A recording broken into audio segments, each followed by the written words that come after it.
চোরটাদের অভয়ারণ্য, ভালোকে মন্দ বানানোর কারিগরদেরকে দিয়ে আমি সংসদ দেখতে চাই না। অনেক ব্যবসায়ী সংসদে যান তাদের ব্যবসাটাকে ফুলে ফাঁপে বাড়ানোর জন্য, টাকায় টাকা হওয়ার জন্য। এটাকে সংসদ বলা যায় না। কেমন সংসদ গঠিত হতে যাচ্ছে বলে আপনি আভাস পাচ্ছেন? আমার কাছে ভালো ঠেকছে না। কেমন নির্বাচন হতে যাচ্ছে? কেমন হবে আমি জানি না। নির্বাচন কমিশনের ভূমিকা কেমন দেখছেন? আমার কাছে রহস্যজনক মনে হচ্ছে। নির্বাচন কমিশন কার হয়ে কাজ করছে এটা আল্লাহ ভালো জানে। পোস্টাল ব্যালট পেপার পাওয়া গেল কোনো একটা দলের নেতাদের বাসায়, তার মানে কি তাহলে ইসি কতটুকু নির্বাচনের জন্য নিরপেক্ষ? ভালো সংসদ থাকলে লাভ কি আর না থাকলে ক্ষতি? ভালো সংসদ থাকলে ব্রিটেনের মতো হবে, কিছুই না হলে একটা ভারতের মতো হবে। মন্দ সংসদ থাকলে পাকিস্তানের মতো হবে। মানুষ বিএনপিকে ভোট দিবে কেন? মানুষ বিএনপিকে ভোট দিবে অতীত দেখে। আওয়ামী লীগের তো কিছু সাপোর্টার আছে, ভোটার আছে, এই ভোটগুলো কোন দিকে যাবে? জামাতের সাথে আওয়ামী লীগের একটা অলিখিত সবসময় চুক্তি আছে। আপনি দলের ইলিগ্যাল ঘোষণা করালেন, আপনি মামলা করলেন, আপনি বাড়িতে বাড়িতে তাদের বাজার পাঠাচ্ছেন, আপনি রাতে ঘুমানোর সুযোগ দিচ্ছেন। তো এই জিনিসটা তো বিএনপি এটা চিন্তাই করে না।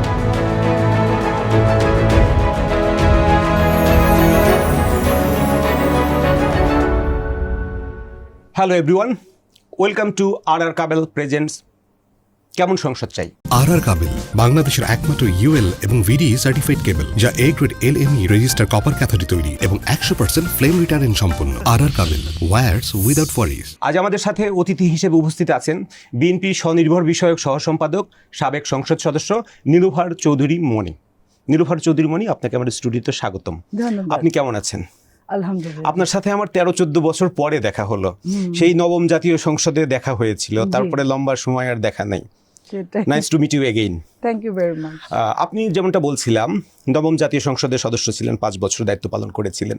তারপরে 3টা সংসদ কেমন গেছে সেটা নিয়ে আমরা আসলে আলোচনা করতে চাই না, সময় নষ্ট করতে চাই না। তো সামনে 12ই ফেব্রুয়ারি নির্বাচনের মাধ্যমে একটা নতুন সংসদ গঠিত হতে যাচ্ছে।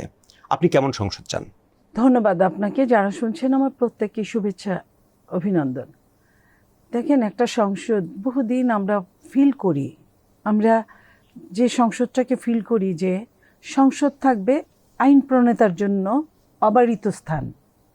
একজন আইন প্রণেতা সে অবশ্যই আপনার টিআরজিআর কাবিখা ভাগ করার জন্য না, সেই দেশকে দেওয়ার জন্য, ডেভেলপমেন্টের জন্য, সমৃদ্ধির জন্য যে আইনটা কার্যকর করা যায়, সমৃদ্ধির জন্য ইন্টারন্যাশনালি তুলে ধরার জন্য যা যা করা যায়, ইন্টারন্যাশনালি খুব অনুসরণীয় দেশগুলোর আইনগুলো তাদেরকে কতটা সমৃদ্ধ করেছে, আমরা কতটা পিছিয়ে আছি, এই জায়গাগুলোর মধ্যে আপনার রিকনসিলিয়েশন করা যায়।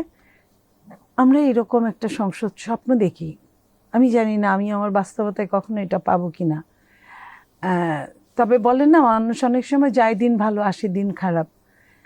আমি একটা সময় অনেক সংসদের সদস্যদের কিছু কিছু স্বাধীনতার পরে থেকে তাদের বক্তব্যগুলো অনুসরণীয়, অনুকরণীয়, যদিও আমরা একটা ফলো করি না, শুনি না, সেই টাইপের কিছু শিক্ষিত, কিছু স্টাডি করা লোক, পুঁথিগত বিদ্যায় সমৃদ্ধ আমি এটা বলছি না, স্টাডি করা কিছু মানুষকে আমি চাই যে সংসদটাকে একটা পবিত্র জায়গা, যেটা বলা হয় পবিত্র সংসদ, এক সময় বলা হতো, এটাকে বলা হয় temple of democracy. Temple of democracy. সেই টাইপের চোরটাদের অভয়ারণ্য, বাটপার সমাজের অভয়ারণ্য, আপনার সমাজের যত রকম আপনার ভালোকে মন্দ বানানোর কারিগরদেরকে দিয়ে আমি সংসদ দেখতে চাই না। একটা মানুষ দেখেন, একটা চোর, একটা ডাকাত, সেও কিন্তু চায় তার প্রতিনিধিটা ভালো মানুষ হবে। এই কারণে তার প্রতিনিধির একটুখানি মন্দ কিছু শুনলে সে কিন্তু মন্দ লোক, সে কিন্তু এটাকে ভীষণভাবে মানে হয়, ক্ষুব্ধ হয় যে না, এটা মানা যায় না, এই লোক ভালো না। এই জায়গাটা মানুষ, আল্লাহ এটা এইভাবেই হয়তো সৃষ্টি করেছে যে তোমাকে, যে তোমার যে প্রতিনিধিত্ব করবে সে তোমার চেয়ে ভালো মানুষ হবে। যে তোমার চেয়ে ভালো মানুষ না, তার সংসদে যাওয়ার কোনো যোগ্যতার মধ্যে পড়ে না। যদিও এই মুহূর্তে অনেক ব্যবসায়ী সংসদে যান তাদের ব্যবসাটাকে ফুলে ফাঁপে বাড়ানোর জন্য, তাদের ব্যবসাকে সিস্টেমেটিক ওয়েতে চালানোর জন্য, কোনো যাতে চাপ না আসে, কোনো প্রেশার ক্রিয়েটের সম্মুখীন না হয়, তাদের টাকায় টাকা হওয়ার জন্য যায়। এটাকে সংসদ বলা যায় না, এটাকে খুব বড় জোর আপনি একটা স্ট্যাটাসফুল আপনি একটা ক্লাব বলতে পারেন, যে রিক্রিয়েশন সেন্টার অফ বাংলাদেশ অথবা of dot dot dot dot যেখানেই এরকম ওটা বলতে পারেন।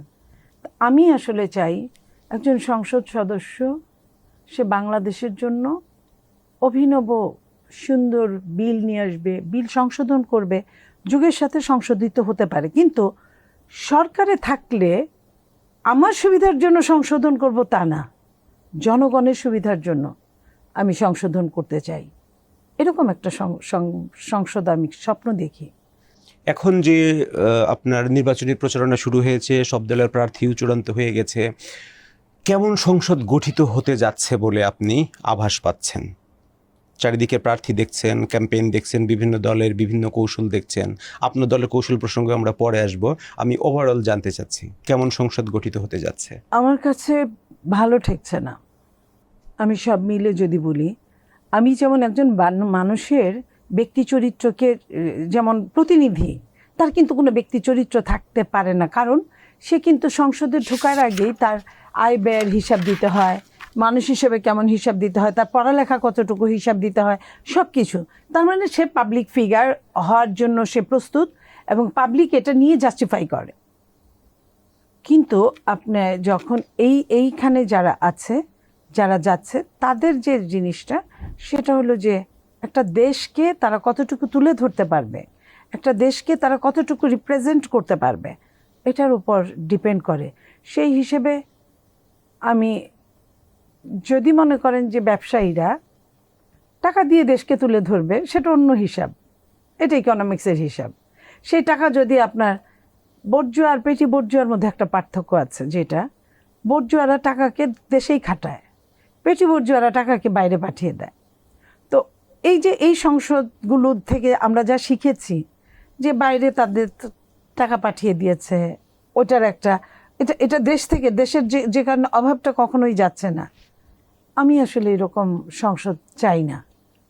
এইখানে আরেকটা যেটা বড় জিনিস, আদর্শগত যে পার্থক্য। এখন যারা প্রার্থী হয়েছেন, আপনার প্রার্থী চূড়ান্ত হয়ে গেছে, এটা আনুষ্ঠানিকভাবে প্রচারণাও শুরু হয়ে গেছে, এবং নির্বাচন হচ্ছে আসলে বেসিক্যালি দুইটা জোটের মধ্যে। বিএনপির নেতৃত্বে একটা জোট আছে, বেসিক্যালি বিএনপি, এবং জামাতের নেতৃত্বে একটা জোট আছে যেখানে লিডিংয়ে আছে জামাত। তাদের প্রার্থী চূড়ান্ত হয়ে গেছে। পরিবেশ পরিস্থিতিও আপনি দেখছেন, সবার বক্তৃতা বিবৃতি দেখছেন, প্রতিশ্রুতির কথা শুনছেন। আমি জানতে চাচ্ছি সব মিলিয়ে কেমন সংসদ হতে যাচ্ছে, কেমন সংসদ গঠিত হতে যাচ্ছে, বা আরেকটা কোশ্চেন যদি করি, কেমন নির্বাচন হতে যাচ্ছে? আমি নির্বাচনটা আমি খুব ভীত জায়গা থেকে নির্বাচনটা কেমন হবে আমি জানি না, কারণ নির্বাচনের যে পূর্ব শর্তগুলো আছে একটাও পূরণ হয় নাই। যেমন আপনার অস্ত্র উদ্ধার করা, অস্ত্র উদ্ধার তো অনেক দূরের কথা, সরকারি অস্ত্র যেগুলো খোয়া গিয়েছে, যে দেশে আপনার মনে আছে আপনার নিশ্চয়ই কয়েকদিন আগে মোহাম্মদপুরে একজন মা মেয়েকে মেরে ফেললো কাজের বুয়া। তো কাজের মেয়েটা যে মেরে ফেললো, সে মেয়েটাকে কিন্তু কত দূর দূরান্ত থেকে চাইবা মাত্র গোয়েন্দা সংস্থা অ্যারেস্ট করে নিয়ে আসলো। সাধারণ গোয়েন্দা সংস্থা, এটা বড় বড় ঝানু গোয়েন্দা নামে নাই, তার আগেই আনতে পারলো। এবং আমরা এখন যে জায়গায় আছি, এক একজন মানুষের 2-3টা করে সিম ইউজ করে। তার মানে আমরা কেউই নেটওয়ার্কের বাইরে না, একটা ফকির থেকে শুরু করে রাষ্ট্রের প্রধান পর্যন্ত কেউই আমরা নেটওয়ার্কের বাইরে না। আমরা চাইলে অনেক কিছু করতে পারি। তাইলে আপনার সরকারি যে অস্ত্রগুলো খোয়া গেল, সেটা অস্ত্র বারুদ এগুলো উদ্ধার হলো না, ইল্লিগ্যাল অস্ত্র সেটাও উদ্ধার হলো না, ট্রানজিটের অস্ত্র যে আপ ডাউন করে সেটাও উদ্ধার হলো না, আপনার অস্ত্র বৈধ অস্ত্র জমা দিতে হয় সেটাও দেওয়া হলো না। তাহলে আপনি কি করে ভাবেন যে নির্বাচনটা খুব স্মুথলি হবে? গেল আপনার 2 নাম্বার প্রশাসনের রদবদল যেভাবে হয়েছে, অনেক রকম সমস্যা আছে।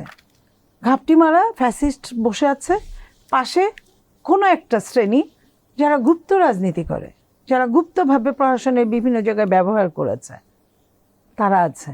সেই জায়গায় আপনার আমি মনে করি যে এটা ডিজাস্টারের লক্ষণ। এটা ভালো করে এখন কিছু পর্যন্ত নির্বাচনের বাকি আছে 3 সপ্তাহের কম সময়। এখন পর্যন্ত মানুষ প্রশ্ন করছে নির্বাচন হবে কি, কেন? এটা আমি বলতাম, আপনি আমাকে জিজ্ঞেস না করলে। এই প্রশ্নটা এখন পর্যন্ত আমাদেরকে তাড়া দিয়ে বেড়াচ্ছে, ভীষণভাবে ভীত করছে। কারণ আপনি মানুষ শুধু বলে তা না, আপনি দেখেন যে আপনি 2টা জোটের কথা বললেন, একটা জোটের মধ্যে এনসিপি একটা পার্ট, ইম্পর্টেন্ট পার্ট। সে এনসিপির যে নির্বাচনী চিফ, সে কি বলছে? আগের দিন বলছে, একদিন আগে বলছে যে নির্বাচনের অনেক কিছু মানা হচ্ছে না, নির্বাচন দরকার পড়লে সুন্দর নির্বাচনের জন্য একটু পিছালে ক্ষতি কী।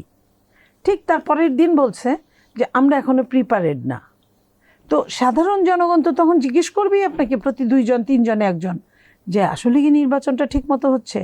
আপনি দেখেন ইউটিউবাররা তারা লিখছে, বিশেষজ্ঞরা তারা বলছে, এবং সাধারণ মানুষের মধ্যে এই জিনিসটা নেপথ্যে বাঁকারা ছড়িয়ে দিয়েছে নির্বাচনটা ঠিক সময় মতো হবে কিনা। আর সরকারের প্রত্যয় যোগ করাটার 12 তারিখে হবেই, এটা তো বলার দরকার পড়ে না।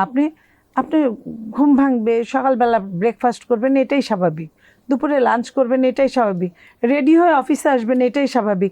এখন আমি কি আপনাকে বলবো অফিসে আসবেই?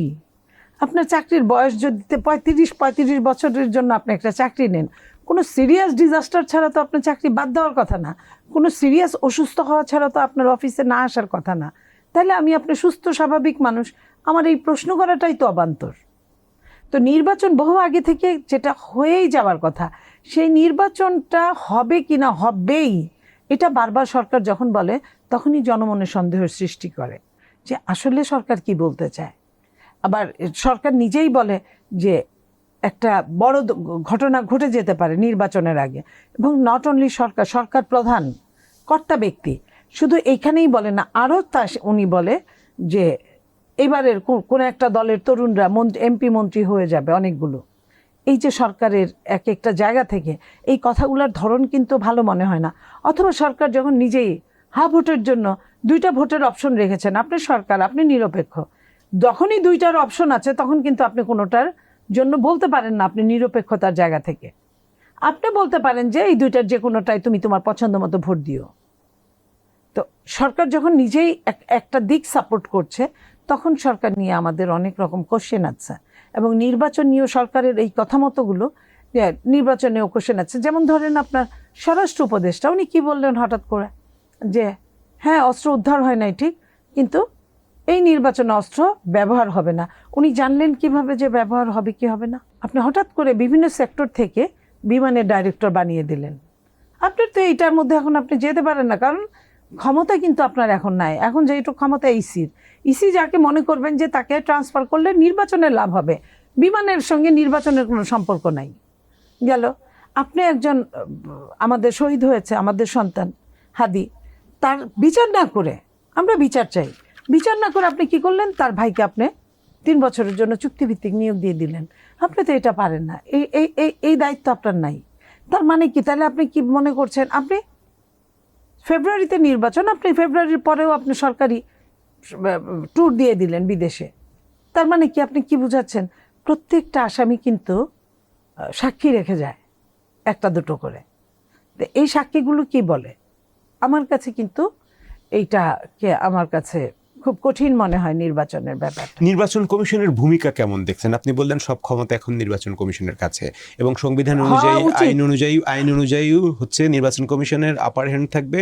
যখন যা দরকার চাইবে নির্বাহী বিভাগ বা সরকার তাকে সেই প্রয়োজনীয় সহযোগিতা দিতে বাধ্য থাকবে। তো এখন নির্বাচন কমিশনের ভূমিকা কেমন দেখছেন? আমার কাছে রহস্যজনক মনে হচ্ছে নির্বাচন কমিশনের, যেটা দেখবেন আপনি যে জামাত জোটরা বলে নির্বাচন কমিশন বিএনপির হয়ে কাজ করছে, বিএনপির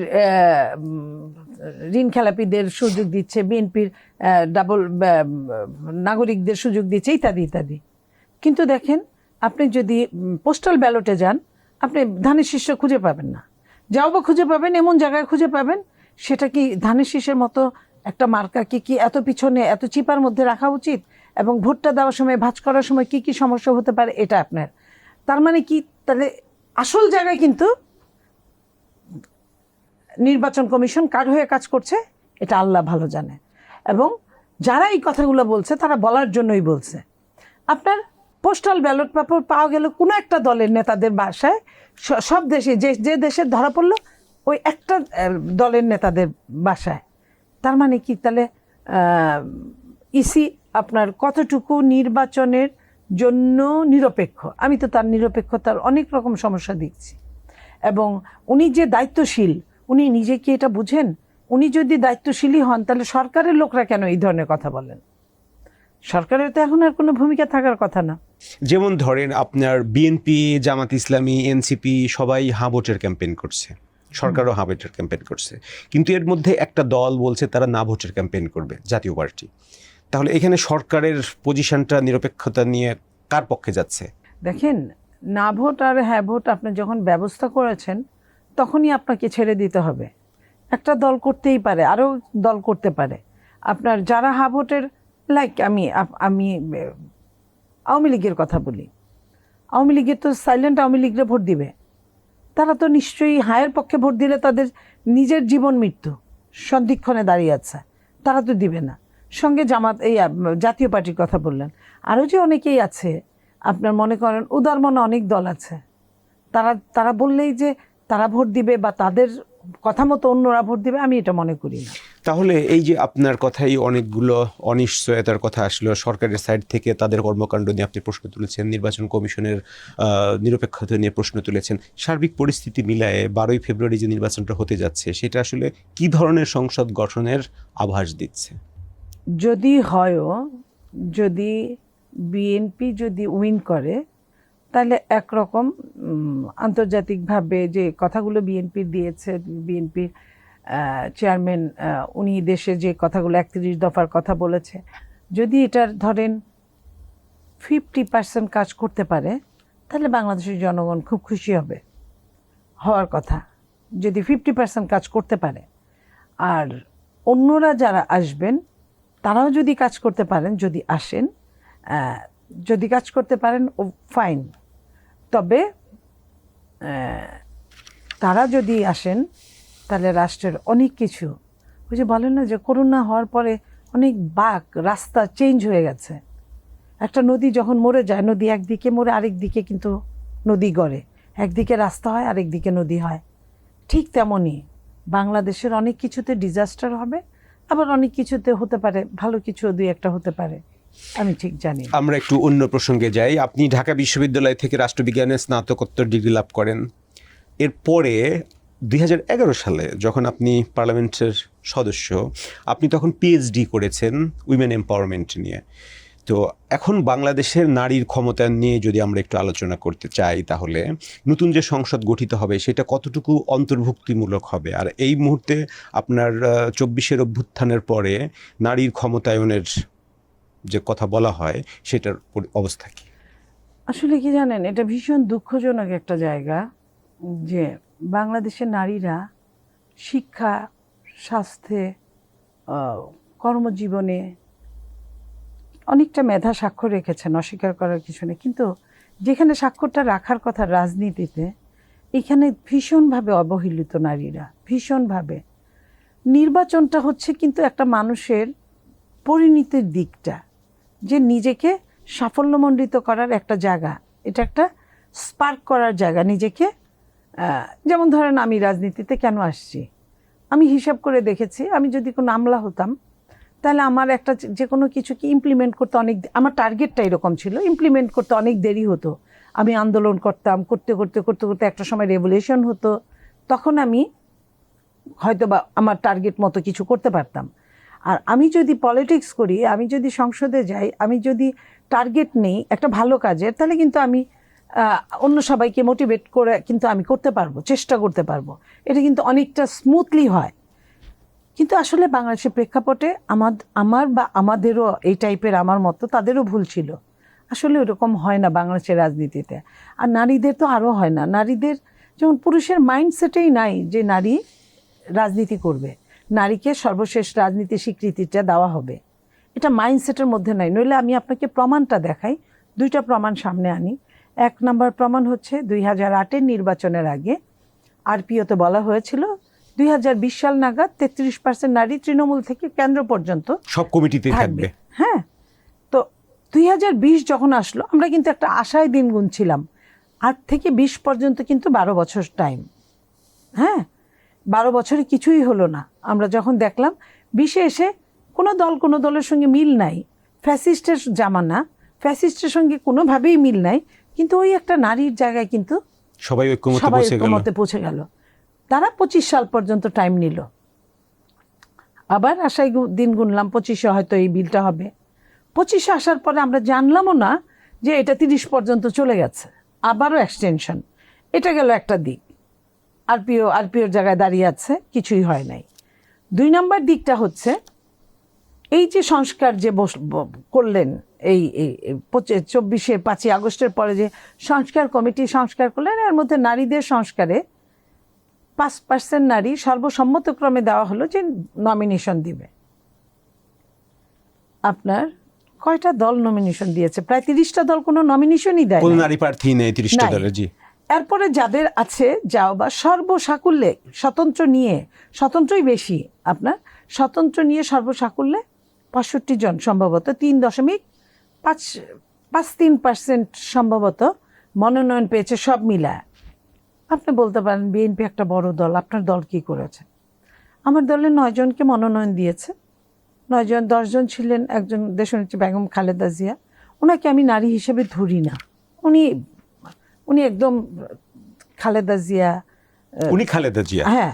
তারপরে আওয়ামী লীগের ফ্যাসিস্ট বলি যাই বলি, তারও শেখ হাসিনা, এরশাদের ওয়াইফ রৌশন এরশাদ, এরা আসলে বংশ পরম্পরায় অথবা তারা এই হালটা ধরেছে পুরুষের মতো করে, মানুষের মতো করে।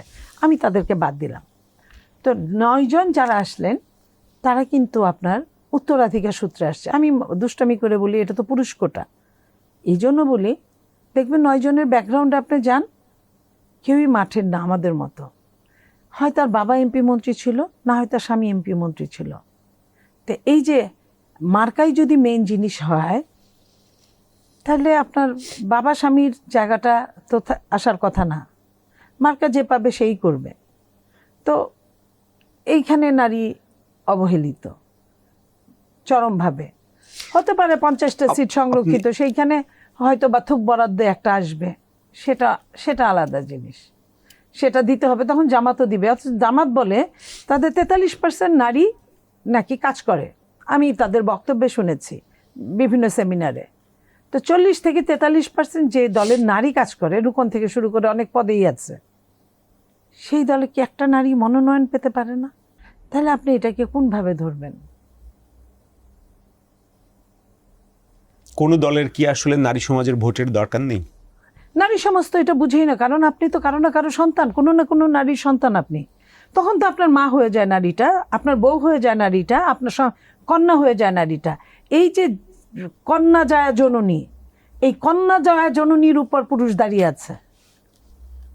তো এই কন্যা যায় জননীরা তো এখন পর্যন্ত ওই হিসাবটা করে নাই যে আমার ন্যায্য হিস্সা না পেলে আমি তোমাকে ভোট দিতে যাব না, তুমি যতই আমার স্বামী সন্তান হও, আমি যাব না। এটা তো এখনো বলে নাই। তবে হয়তো বা আমরা এটা শুনতে পেলাম না, কখনো না কখনো এটা খুব তাড়াতাড়ি হয়তো আসবে। এখন যারা প্রার্থী হয়েছেন বলা হচ্ছে অর্ধেকের বেশি নতুন মুখ। এই নির্বাচনে যারা প্রার্থী হয়েছে নতুন মুখ হওয়ার বিভিন্ন কারণও আছে। ধরুন গত 3টা নির্বাচন আসলে নির্বাচন হয়নি, তো নতুন মুখ আসছে। এই নতুন মুখের ভিতর থেকেও একটা বড় অংশই নির্বাচিত হয়ে আসবে। তাহলে আমরা যদি ধরেই নিই আগামী সংসদে নতুন মুখের একটা বড় উত্থান ঘটবে, এটা নতুন সংসদের জন্য ইতিবাচক বা নেতিবাচক কি কি হতে পারে? আপনি প্রথমবারের মতো যখন সংসদে গিয়েছিলেন, নবম জাতীয় সংসদে, একটা জিনিস কি আপনি সবচেয়ে বেস্ট হবে, সেটা হলো যে আপনি যদি এই সংসদ সদস্যদের কাছ থেকে টিআরজিআর কাবিখাটা নিয়ে ডেভেলপমেন্ট কর্মকাণ্ডটা নিয়ে স্থানীয় সরকারের কাছে দিয়ে দেন, হ্যাঁ, তাইলে আপনার এদের কাছে কয়েকদিন পরে সত্যিকার অর্থে যে যে মনে করবে যে আমি পড়ালেখা ছাড়া, বই খাতা ছাড়া আমি আর কিছুই ভালো লাগে না, কিভাবে কামাই করতে হয় আমি জানি না, ওই টাইপের মানুষগুলো সংসদ সদস্য হতে যাবে। এবং তখন এই ভিড়গুলো হবে স্থানীয় সরকারে, উপজেলায় হবে, পৌরসভায় হবে, সিটি কর্পোরেশনে হবে। ইভেন আপনার একটা এমপি হওয়ার চেয়ে একটা ইউনিয়ন পরিষদের চেয়ারম্যান হইতেও সে পছন্দ করবে, কারণ ওইখানে সে টাকায় কিনা হয়, এই কারক বিভক্তির মধ্যে সে পড়ে যাবে ব্র্যাকেটে। তো এটা যদি করতে পারতো তাহলে ভালো হতো। এখন যারা সংসদে আসবে তারা যদি এটার পিছনে পিছনে দৌড়ায়, আর প্রথম 5টা বছর কিন্তু ওরিয়েন্টেশন করতে করতেই যায়। সত্যি কথা, একটা সংসদ বিশাল জায়গা, ওখানে শেখার বাংলাদেশে প্রায় 1200 থেকে 1500 মতো আইনই আছে, বিভিন্ন লিখিত আইন, অলিখিত আইন, সেগুলো নিয়ে কাজ করতে অনেক কষ্ট। এই 46টার মতো মনে হয় আপনার সংসদের আছে, সংসদীয় কমিটি আছে, প্রত্যেকটা মন্ত্রণালয়ে একটা করে আছে, সব হ্যাঁ। মিলে প্রায় 50টার মতো আছে। 50টার মতো। তা এখন এগুলোর কাজ করার জন্য যে যে ব্যাগটা তার ওই সময়টা আছে কিনা, এটা আমাদের বুঝতে হবে, জানতে হবে, স্টাডি করতে হবে। একটা ভালো সংসদ কেন দরকার? একটা ভালো সংসদ একটা ভালো দেশের জন্য দরকার, ভালো জাতির জন্য দরকার। আজকের আমাদের সন্তান যদি আগামীর ভবিষ্যৎ হয়, রাষ্ট্রনায়ক হয়, তাদের জন্য দরকার। তারা কি শিখবে? আপনি দেখেন এখনকার আমরা জেনজি বলি যাদেরকে, তারা সম্মান করতে পারে না কেন? কারণ তারা দেখে আসছে ঘর থেকে যে তার বাবা চোর, তার চাচা চোর, তার দাদা চোর, তার খালা মামা চোর। তা সে ওইখান থেকে এক গর্দালিকায় প্রবাহে গা ভাসানো, আরেকটা হলো তাদেরকে অপছন্দ করা। এটাই হচ্ছে। ভালো সংসদ থাকলে লাভ কি আর না থাকলে ক্ষতি? ভালো সংসদ না থাকলে আপনার বাংলাদেশ এখন যেমন আছে তেমনই হবে। এটাই আপনার ক্ষতি, আর চেয়ে ক্ষতি আমি আর কি বুঝাইতে পারবো এক কথায়। আর ভালো সংসদ থাকলে আপনার ব্রিটেনের মতো হবে, আমেরিকার মতো হবে, আপনার কিছুই না হলে একটা ভারতের মতো হবে।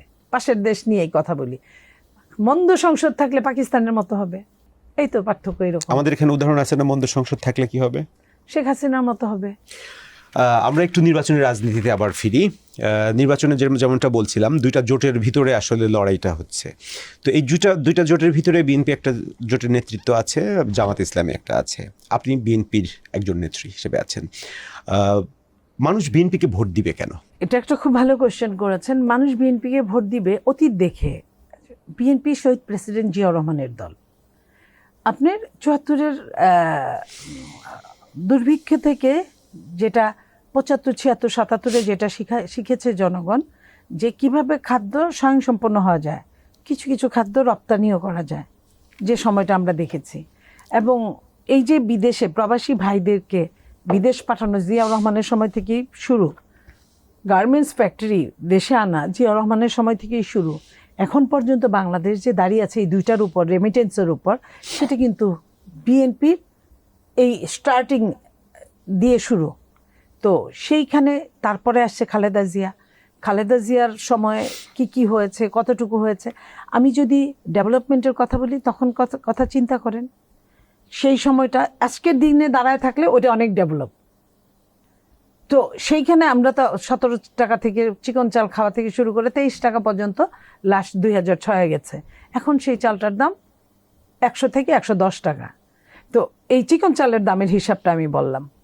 তো সয়াবিন তেল যেটা 48 টাকা বা 35 টাকা লাস্ট বোধহয় লিটার ছিল, ওটার দাম এখন 200-র উপরে। তো এই জায়গা থেকে যদি আমি হিসাব করি, তাহলে বিএনপি জনকল্যাণকর। আর যদি খালেদা জিয়ার ওই সময়টায় যদি আমি সন্ত্রাসী কার্যক্রম দিয়েও হিসাব করি, দেশনেত্রী বেগম খালেদা জিয়া 2001 সালে ক্ষমতা নিয়েই বলছিল সন্ত্রাসী যেই হোক আইন সবার জন্য সমান।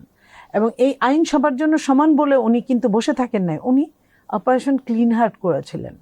অপারেশন ক্লিন হার্ট কিন্তু আপনি জানেন যে এর আগের 5 বছর আওয়ামী লীগ ক্ষমতায় ছিল।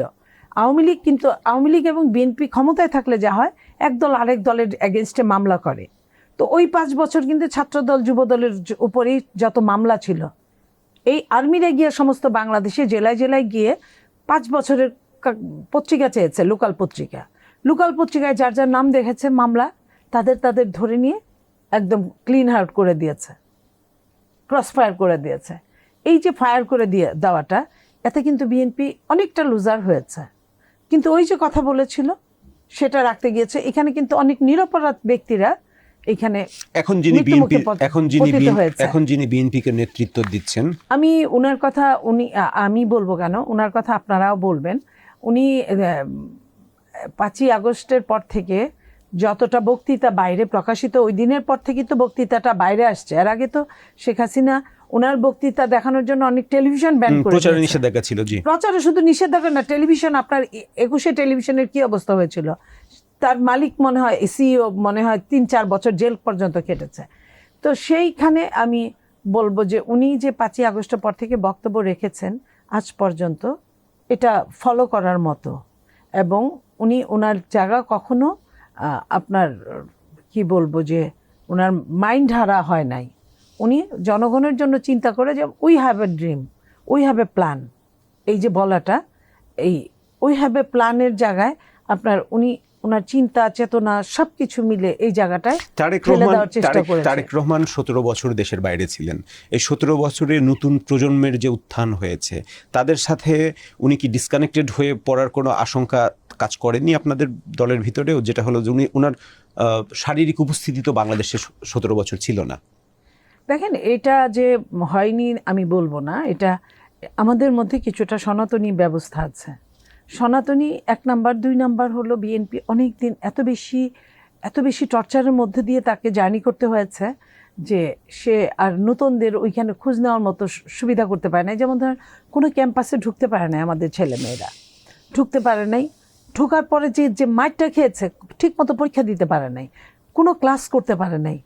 এরা যে এই যে চুপে চুপে পরীক্ষা দিয়েছে, টিচারদের সঙ্গে যোগাযোগ করে, টিচারের বাসায় বসে অথবা কোনো অসময়ে সময়টা নিয়ে আলাদা আলাদা করে পরীক্ষা দিয়ে এইভাবে তাদের জীবন চলেছে। যে কারণে তরুণদের সম্পর্কে যে মানে ফিল্ড ওয়ার্কটা করা, সেটা অনেকটা হয় না। আরেকটা যেটা সমস্যা আছে সেটা হলো বিএনপির ভিতরে কিছু গুপ্ত রাজনীতি আমার মনে হয় আছে।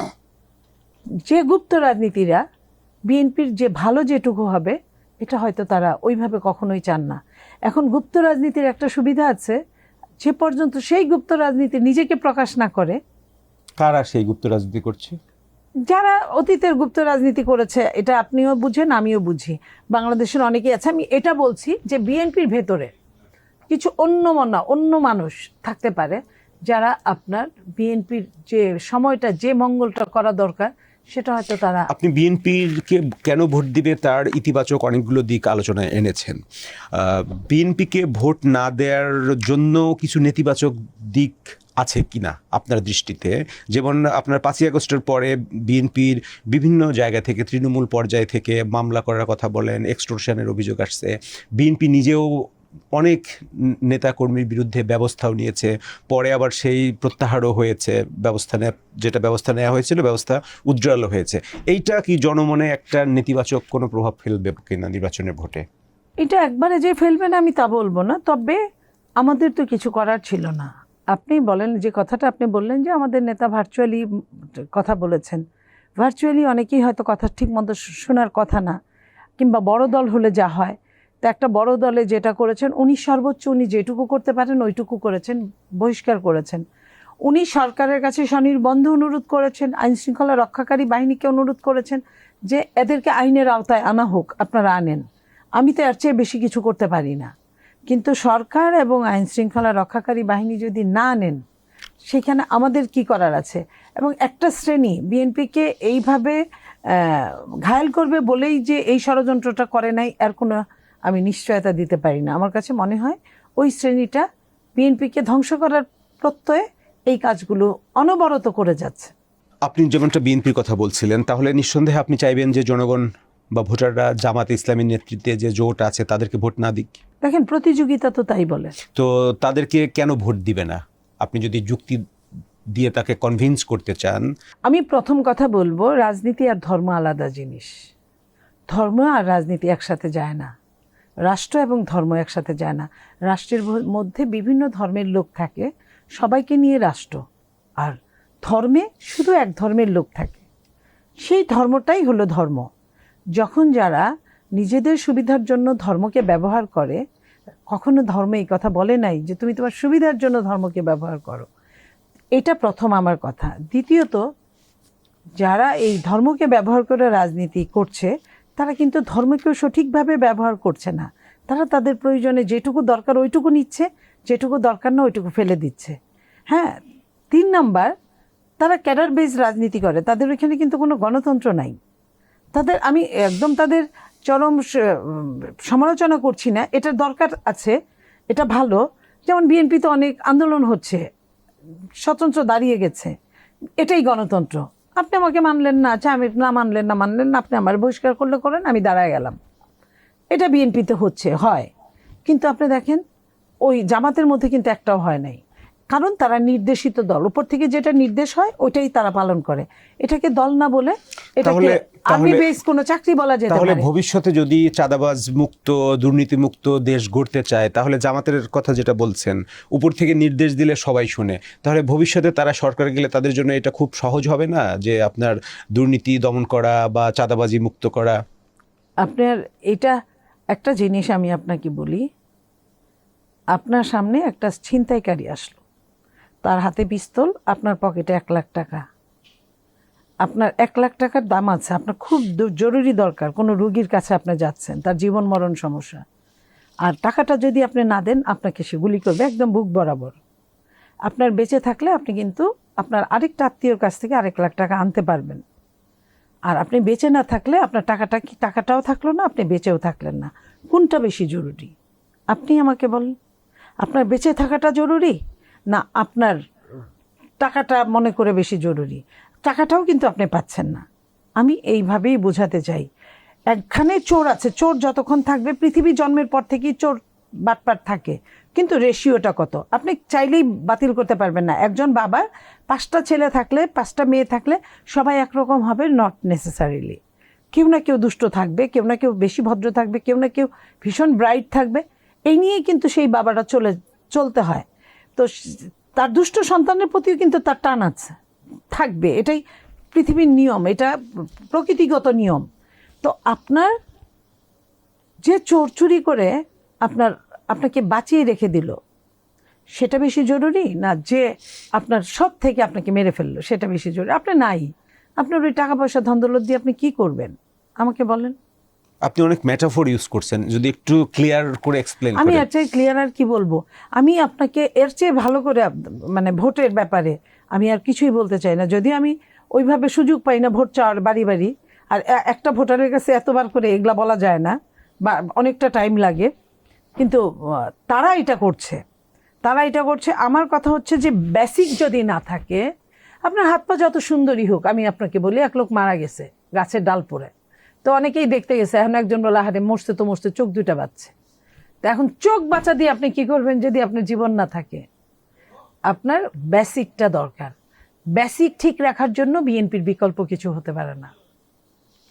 ছাত্রদের নেতৃত্বে যে নতুন দল গঠন হয়েছে, তারাও তো জামাত ইসলামের সাথে জোটবদ্ধ হয়েছে, এতে করে বিএনপির জন্য চ্যালেঞ্জটা একটু বড় হয়ে গেল কিনা? তারা এরকম করবে এটাই কিন্তু স্বাভাবিক আমরা মনে করেছিলাম। আপনি জানেন যে তাদের ভোট ইতিমধ্যে কতটা কমেছে তাদের কর্মকাণ্ডের জন্য। আমরা তারা আসার পরে বেশ আশাবাদী ছিলাম যে এই ছেলে মেয়েরা ফিউচার বাংলাদেশটাকে ধরবে। যেভাবে ওরা যে সুন্দর স্লোগান দিত আমার খুব ভালো লাগতো শুনতে, এবং যেভাবে বুক পেতে দিত, সেটাও কিন্তু যত রকম কষ্টই হোক না কেন এই সাহসটাকে সম্মান করতে হয়, স্যালুট করতে হয়, সব ঠিক ছিল। কিন্তু পরবর্তীতে বিপ্লবী যখন ক্ষমতায় যায়, তখন বিপ্লবী কিন্তু বিপ্লবকে খেয়ে ফেলে। ওরা কিন্তু বিপ্লবটাকে খেয়ে ফেলেছে। আর যখন ওদের উত্থান হয়েছে তখনই বলেছি এটা জামাতেরই বি টিম। এটা শুধু না, আরও যারা যারা তাদের সাথে যুক্ত হয়েছে অনেকেই তাই। অনেকগুলো দল যারা তাদের বি টিম না, তারা কিন্তু বের হয়ে গেছে, যেমন চরমোনাই। আরও ধরেন আরও 2-1টা আছে বি টিম না, তারাও হয়তো বের হয়ে যাবে বা টানাপোড়ন চলবে। কিন্তু এদের ব্যাপারটা, এদের কিন্তু ডেস্টিনেশন এমনই হওয়ার কথা ছিল।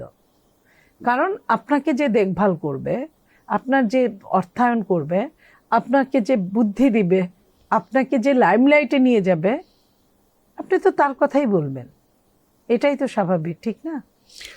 আরেকটা বিষয় একটু জানতে চাই, যেটা হলো আওয়ামী লীগ প্রসঙ্গ আপনি প্রথমে টেনে নিয়ে এসেছিলেন, তখন আমি প্রশ্নটা করি নাই, এখন করতে চাই। আওয়ামী লীগের তো কিছু সাপোর্টার আছে, ভোটার আছে, এই ভোটগুলো কোন দিকে যাবে? বিএনপি তাদের দিকে টানার চেষ্টা করছে, জামাত তাদেরকে টানার দিকে চেষ্টা করছে, আপনার অ্যানালাইসিস কি বলে? ফাইনালি তারা কোন দিকে যেতে পারে? দেখেন, আমার অ্যানালাইসিস খুবই কষ্টকর। এটা আওয়ামী লীগ কিন্তু কিছু সোশ্যাল মিডিয়ায় ভোট না দেওয়ার জন্য ইনফ্লুয়েন্স করছে, এটাও যেমন দেখা যাচ্ছে। আরেকটা হলো তারা যদি ভোট দিতেই যায়, প্রথম সিলেক্ট করবে জাতীয় পার্টিকে, দ্বিতীয় সিলেক্ট করবে জামাত ইসলামকে। কারণ জামাতের সাথে আওয়ামী লীগের একটা অলিখিত সবসময় চুক্তি আছে। আপনি একটা জিনিস দেখেন, আওয়ামী লীগের নামে জামাত কোনো মামলা করে নেই, অথচ আওয়ামী লীগ দ্বারা তাদের প্রথম 10টা ব্যক্তি কিন্তু আওয়ামী লীগের সময় ফাঁসিতে ঝুলেছে, শহীদ হয়েছে। তো সেইখানে জামাত আপনার কিছুই বলে নাই, একটা মামলাও করে নাই। এই মামলাগুলো তো অন্তত করতে পারতো। প্রতিহিংসার রাজনীতি হয়তো তারা করতে চায়নি। এটা প্রতিহিংসার রাজনীতি। আপনি দলটাকে আপনি ইলিগ্যাল ঘোষণা করালেন, আপনিই তো যে করালেন, তাহলে আপনি দলের ইলিগ্যাল ঘোষণা করালেন, আপনি মামলা করলেন না, আপনি বাড়িতে বাড়িতে তাদের বাজার পাঠাচ্ছেন, আপনি রাতে ঘুমানোর সুযোগ দিচ্ছেন। তো এই জিনিসটা তো বিএনপি এটা চিন্তাই করে নাই। বিএনপি মামলা দিয়েছে, বিএনপি এলাকা ছাড়া করেছে। তো ওরা যেহেতু করেনি তাহলে বিএনপি করেছে। আপনার যার যে আওয়ামী লীগের নামে মামলা নাই তারা তো বাসায় থাকছে, হয়তো বের কম হচ্ছে, বাসায় থাকছে, খাচ্ছে, ঘুমাচ্ছে, তাদের তো অর্থেরও অসুবিধা নাই। তারা কিন্তু আমরা অনেকবার বলেছিলাম বিভিন্ন টকশোতে এই 24-এর 5ই আগস্টের পরে, যে এই যে ইলিগাল মানিগুলা, এটার একমাত্র সদ্ব্যবহার হবে টাকার নোটগুলা যদি বদল করা হয়, 500 টাকা 1000 টাকা নোট যদি আপনি বদল করতে পারতো, তাহলে কিন্তু একটা জায়গায় যায় পৌঁছতো এই টাকাগুলা। কিন্তু সরকার আমাদের কথা শুনে নেয়, এবং যারা চাপ প্রয়োগকারী গোষ্ঠী সরকারে, তারাও চাপ প্রয়োগ করে নাই বলে তারা কিন্তু উতরায় গেছে। তো এই জায়গাটা বা জামাত তাদেরকে যে সহযোগিতা করেছে, সেইখানে ভোট দিলে, সেকেন্ড ভোট দিলে জামাত। আর জাতীয় পার্টিকে কেন দিবে? জাতীয় পার্টির সাথে জাতীয় পার্টি আওয়ামী লীগকে 15.5 বছর টিকিয়ে রেখেছিল একমাত্র কৃতজ্ঞতাবোধ থেকে। কৃতজ্ঞতাবোধ তো আছেই, একটা অ্যালায়েন্স তাদের ভাঙে নাই, তাদের অ্যালায়েন্সটা এখনো আছে। 3 নাম্বার, তাদের মধ্যে থেকে যে অনেক প্রার্থী আওয়ামী না, এটা কিভাবে বুঝবেন? আওয়ামী না, আমি আবারও বলছি, এই যে তারা এতগুলা প্রার্থী দিয়েছে, সবই যে জাতীয় পার্টিটা, এটা কিভাবে বুঝবেন? আওয়ামী লীগের ভোটগুলো বিএনপির বাক্সে আসার সম্ভাবনা আপনি কম বলছেন, থার্ড অপশন হিসেবে। আমি এটা এরকমই মনে করছি। আওয়ামী লীগ বিএনপিকে, যেমন ইউনিভার্সিটিগুলোতে বিএনপিকে ভোট দেয় নাই, আমি এটাই মনে করি। জাতীয় পার্টিকে নিষিদ্ধ করারও দাবি উঠছিল। হ্যাঁ, এবং গত 15-16 মাসে ইন্টারিম গভর্নমেন্ট এবং ইলেকশন কমিশন যত ধরনের সংস্কারের সংলাপের আয়োজন করেছে, কোথাও জাতীয় পার্টিকে কিন্তু আমন্ত্রণও জানানো হয়নি। সর্বশেষ যেটা হলো, তারা নির্বাচনে অংশগ্রহণ করেছে, এইখানে কোনো বাধার মুখোমুখি হয়নি। তারা নির্বাচনে আসায় কার জন্য লাভ, কার জন্য ক্ষতি? তারা নির্বাচনে আসায় আমি বলবো জামাতের ক্ষতি হয়েছে। কিভাবে ক্ষতি হবে? কারণ ওই যে বললাম যে জামাত আওয়ামী লীগের ভোটগুলা পেত একচেটিয়া, এখন হয়তো একচেটিয়া পাবে না। আর বিএনপির কিছুটা লাভই হয়েছে, যদি আওয়ামী লীগ বিএনপিকে ভোট না দেয় তাহলে ভোটটা 3 ভাগে ভাগ হলো। তো ভোট যদি 3 ভাগে ভাগ হয়, তাহলে জামাতের বেসিক ভোট তো জামাত 100-তে 100% তারা তুলবে, বিএনপির ভোটও বিএনপি। তাহলে জাতীয় পার্টিকে নিষিদ্ধ করার দাবির পিছনে কি জামাতের কোনো সমর্থন ছিল বলতে চাচ্ছেন? হ্যাঁ, তারা তো ছিল, তারা তো এটা চাওয়া স্বাভাবিক। তারা তো বলেছেই যে আওয়ামী লীগের সঙ্গে যারা ছিল, শুধু নট অনলি জামাত, যারা ছিল 14 দলের সবগুলাকেই ব্যান করা হোক। তরুণ প্রজন্মের একটা বিশাল ভোট ব্যাংক গড়ে উঠেছে গত 14, 15, 16 বছরে। এই ভোটারগুলো কোন দিকে যেতে পারে? এই ভোটগুলো, তরুণ প্রজন্মটা আসলে খুব রিস্কি গেম। এটা আপনারা অ্যানালাইসিস করেছেন কিনা, স্টাডি করেছেন কিনা? আমি আমার অ্যানালাইসিস থেকে বলছি, এটা রিস্কি গেম। এই জন্য আজকালকার তরুণদের বোঝা ভীষণ দায়। আপনার ঘরের তরুণও দেখবেন, একটা কথা বলবেন, সে অবজার্ভ করছে কিন্তু সে বুঝতে দিবে না। এবং আপনার কষ্ট, সুখ, দুঃখ, হাসি, কান্না নিয়ে সে কিন্তু অ্যানালাইসিস করবে। তখন কিন্তু আপনার থেকে সে আপনার মতের সঙ্গে মত মিলায় করবে। আগেকার তরুণদের মতো যে একটা পঞ্চায়েতের লোক বললেই, পঞ্চায়েতের নেতা বললেই ওই ভোটগুলো একখানে চলে যায়, একটা পরিবারের নেতা বললেই ওই ভোটগুলো একখানে চলে যায়, এখন ওটা হয় না। এই জায়গাটায় আমি মনে করি তরুণরা খুব হিসাব করে ভোট দিবে। আমরা একটু যদি হাইপোথেটিক্যালি চিন্তা করি, ধরেন আপনার নির্বাচনের যে স্ট্রাকচার দাঁড়িয়ে গেছে এখন, ফলাফল যেটাই আসুক, ফলাফল তো ডিসাইডেড। এক পক্ষ আপনার সরকারি দল হবে, এক পক্ষ বিরোধী দল হবে। তাহলে আপনি একটু কল্পনা করুন, যেটা হলো বিএনপি ক্ষমতায়, জামাত ইসলামী বিরোধী দল, ওই সংসদ কেমন হবে? আমি জামাতের এই জায়গাটাকে সম্মান করি। জামাত স্টাডি করে, জামাত অভিনব চিন্তা শক্তি রাখে। জামাত যদি ছায়া সরকার হয়, তাহলে বিএনপিকে একদম একটা প্রকৃত গণতন্ত্রের যেটা হওয়া দরকার, যেটা মানে প্রকৃত গণতন্ত্রের যে সমালোচনারা আপনার স্বচ্ছ রাজনীতির জন্য, স্বচ্ছ সরকার পরিচালনার জন্য যেটা করার, জামাত এটা করবে, এটা আমি মনে করি। আর যদি অপোজিট হয়, জামাত সরকারি দল, বিএনপি প্রধান বিরোধী দল, তাহলে জামাত যেটা করবে, জামাত অনেক কিছু উলটপালট করে ফেলবে, অনেক কিছু বাংলাদেশের বেসিক যে স্ট্রাকচারটা, বেসিক স্ট্রাকচার ধরে জামাত টান দিবে, এটা আমার কাছে মনে হয়। যেমন আপনার স্ট্রাকচারে একটা জায়গায় বলি যে জামাত বলেছে যে জামাত ক্ষমতায় আসলে নারীর চাকরির সময় 5 ঘন্টা করবে। যে জামাত নারীকে ইলেকশনে দাঁড়াতে দেয় না, সেই জামাত 5 ঘন্টা আপনার 3 ঘন্টা কমায় ফেলবে, বেতন একই দিবে। এটা কি সম্ভব? আপনি একজন মিলিয়ন কোম্পানির আপনি সিইও, আপনি কি চাবেন? আপনি বেশি কাজ কম টাকা, বা বেশি কাজ বেশি টাকা, কম কাজ কম টাকা? আপনাকে তো আবেগ নিয়ে চললে আপনি ওই কোম্পানি লাঠে উঠবে। আপনাকে ওই হিসেবে পরিমাপ করতে হবে যে কে কতটা শ্রম দিচ্ছে, কতটা শোষণ করে আপনি রক্ত নিংড়ে নিতে পারেন। তো তখন আপনার মেয়েগুলার কি হবে? বাকিটুক চাকরিটাও থাকবে না, অথবা আপনি পার্ট টাইম তাদের অফার দিতে পারেন।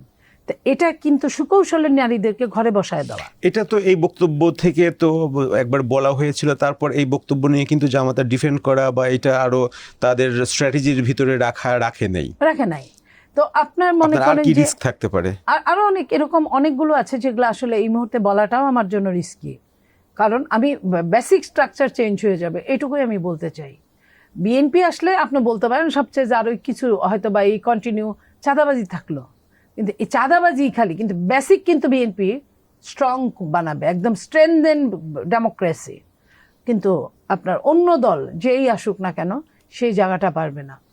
ফেব্রুয়ারিতে নতুন সরকার গঠিত হবে। মৌলবাদ আসলে যা হয়, হ্যাঁ জি প্লিজ, যেটা বলছিলেন। আমি বললাম যে মৌলবাদরা আসলে যা হয়, মৌলবাদের তো একটা কট্টরতা থাকে, সেই কট্টর থেকে আপনার অনেক কিছু হতে পারে। যেমন 5ই আগস্টের পরে থেকে ঢাকা বিশ্ববিদ্যালয় সহ বাংলাদেশের বিভিন্ন জায়গায় যা যা ঘটেছে, মেয়েরা ফুটবল খেলতে পারবে না, মেয়েরা গান গাইতে পারবে না, মেয়েরা নাচতে পারবে না, মেয়েদের সঙ্গীতের টিচার থাকতে পারবে না, মেয়েদের আপনার ছেলে মেয়েদের কি বলে শরীরচর্চার শিক্ষক থাকতে পারবে না, ইত্যাদি ইত্যাদি, ড্রেস কোড, এই সব কিছু মিলে আপনি যদি একটা সামারি করেন, আপনি বের করে ফেলতে পারবেন। ফেব্রুয়ারিতে নতুন সরকার গঠিত হবে নির্বাচনের পরেই। নতুন সরকারের সামনে কি কি চ্যালেঞ্জ দেখছেন? অর্থনৈতিক চ্যালেঞ্জটা সবচেয়ে বড় চ্যালেঞ্জ, ভীষণ বড় চ্যালেঞ্জ। এত ঋণে জর্জরিত বাংলাদেশ, এবং বাংলাদেশের মানুষগুলো এখন পর্যন্ত আপনার যা রেমিটেন্সগুলোকে কিভাবে বিদেশে নিয়ে যাওয়া যায়, পাচার করা যায়, সেটার মধ্যে সরকার চেঞ্জ হয়েছে কিন্তু পাচার চেঞ্জ হয় নাই। নতুন সরকারের কি কি প্রায়োরিটি হওয়া উচিত? নতুন সরকারের টপ প্রায়োরিটি হচ্ছে বেকার সমস্যার সমাধান করা, অর্থনৈতিক মানে সেক্টরটাকে মজবুত করা, স্ট্রেংথেন করা। তারপরে হলো আপনার শিক্ষার যাচ্ছে তাই অবস্থা, শিক্ষার প্রসারতা আনা, প্রকৃত শিক্ষায় শিক্ষিত করা। আপনি দুই দলের বিএনপি এবং জামাত ইসলামের পক্ষ থেকে এই পয়েন্টগুলোতে তারা তাদের বিভিন্ন ধরনের প্রতিশ্রুতির কথা বলেছে, আপনি নিশ্চয়ই অবগত আছেন, দেখেছেন। এই দুই দলের প্রতিশ্রুতি অ্যানালাইসিস করে যদি আপনি আপনার অ্যানালাইসিস বলেন যে আসলে দুই দলের দেখেন, প্রতিশ্রুতি সবাই ভালো ভালো দেয়, বেছে বেছে দেয়, সবচেয়ে সর্বসেরাগুলো দেয়, সেটা নিয়ে আমার কোনো সন্দেহ নাই। কিন্তু প্রতিশ্রুতি বাস্তবায়নটা ভেরি টাফ। কে কতটা বাস্তবায়ন করতে পারবে, এটাই হচ্ছে। আপনার দল সেটা বাস্তবায়ন করবে? আমার দল বিগত দিনে যেটা করেছে আগামী দিনেও তো কন্টিনিউয়াসলি ওটা ধরে রাখার চেষ্টা করবে। আমি বলবো না যে 100% করবে, তবে সর্বোচ্চ % করবে। নতুন সংসদের সামনে কি কি চ্যালেঞ্জ আসতে পারে? নতুন সংসদের সামনে যে চ্যালেঞ্জটা আসবে, এতদিন সংসদ ছিল লেনিনের ভাষায়। আমি যদি বলি যে লেনিন বলেছিলেন এটা তো শূকরের খামার। এতদিনের সংসদ, অনেক দিনের মাঝখানে সংসদটা ছিল এরকম খামার। আপনার বাসার কাজের মেইডও আপনার সংসদ সদস্য হয়ে গেছে, নায়িকা গায়িকা সব কিছু হয়ে গেছে। এবং নায়িকা গায়িকা হওয়া অস্বাভাবিক মানে খারাপ কিছু না, কিন্তু সংসদটাকে গানের ক্ষেত্র বানানো এটা কিন্তু খারাপ জিনিস। সেখানে তোষামোদী হয়েছে, স্তূপ বাক্য হয়েছে, বন্দনা 2 মিনিট করে হয়েছে।